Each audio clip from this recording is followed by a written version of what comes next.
ഒന്നുമില്ലേ തള്ളേ, ഒന്നല്ലേ ഉള്ളൂ, 10-15 ഉണ്ടോ? എന്നാ പിന്നെ അവളോട് അതും കൂടെ ഊരിട്ടില്ല, എവിടെ കാണാൻ നിൽക്കാൻ പറ.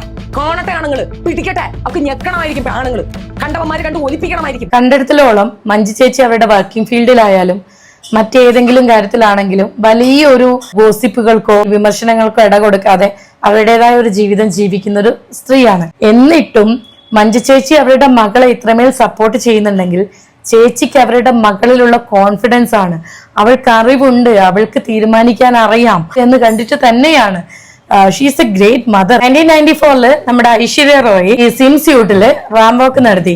അപ്പൊ ഐശ്വര്യ റോയും അന്ന് ആണുങ്ങളൊക്കെ പിടിച്ചു ഞെക്കാൻ വേണ്ടിയിട്ടും സെക്ഷൽ ഫ്രസ്ട്രേഷൻ തീർക്കാൻ വേണ്ടിയിട്ടുമായിരുന്നോ റാം വാക്ക് നടത്തിയിരുന്നത്? ഐശ്വര്യ റോയ് ചെയ്തപ്പം ആഹാ, പാവപ്പെട്ട നമ്മുടെ മഞ്ജു ചേച്ചിയുടെ മോള് ചെയ്തപ്പോ ഏഹേ. മഞ്ജുപിള്ള എന്നെ മൂക്കി കയറ്റും എന്നൊക്കെ പറഞ്ഞു. മഞ്ജുപിള്ള എന്നെ മൂക്കി കയറ്റാൻ ഞാൻ താമസിക്കുന്നത് ഇന്ത്യയിലാണ്. ഇന്ത്യയിൽ അഭിപ്രായ സ്വാതന്ത്ര്യമുണ്ട്. പക്ഷെ ഈ സ്ത്രീ പറയുന്ന രീതിയിൽ ബ്രസ്റ്റും താഴത്തെ ഭാഗങ്ങളൊക്കെ കാണിക്കുന്നത്, സെക്ഷലൈസ് ആയിട്ടുള്ള ഭാഗങ്ങളൊക്കെ കാണിക്കുന്നത് അതിനു വേണ്ടിയാണ് എന്ന് പറഞ്ഞ് വ്യക്തിഹത്യ നടത്തുന്നത് അഭിപ്രായ സ്വാതന്ത്ര്യമല്ല എന്ന് ഈ വൃത്തികെട്ട സ്ത്രീയോട് ആരെങ്കിലും ഒന്ന് പറഞ്ഞ് മനസ്സിലാക്കുക. ഞാൻ കേട്ടിടത്തോളം ഈ സ്ത്രീ വികലാംഗയാണെന്ന് പറയുന്നു. മനസ്സിന് കുഷ്ഠരോഗവും വികലാംഗത്വവും പിടിച്ച ഈ സ്ത്രീയെ പോലുള്ള ആൾക്കാരെ വെച്ചോണ്ടിരുന്നു കഴിഞ്ഞാൽ കുറെ പേര് ബുദ്ധിമുട്ടും, നന്നായിട്ട് ബുദ്ധിമുട്ടും.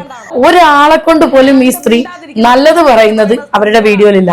കാരണം അവരുടെ മനസ്സിൽ മൊത്തം കുഷ്ഠവും വൃത്തികേടും മാത്രമാണ്. ഫീന ബീവിയെ പോലുള്ള സ്ത്രീകളെ എത്രയും പെട്ടെന്ന് സോഷ്യൽ മീഡിയ നിരോധിച്ചിട്ടില്ല എങ്കിൽ ഒരുപാട് പ്രശ്നങ്ങൾ സോഷ്യൽ മീഡിയ നടക്കാനുള്ള സാധ്യതകൾ ഏറെയാണ്. കേരള പോലീസ് ശ്രദ്ധിക്കുക.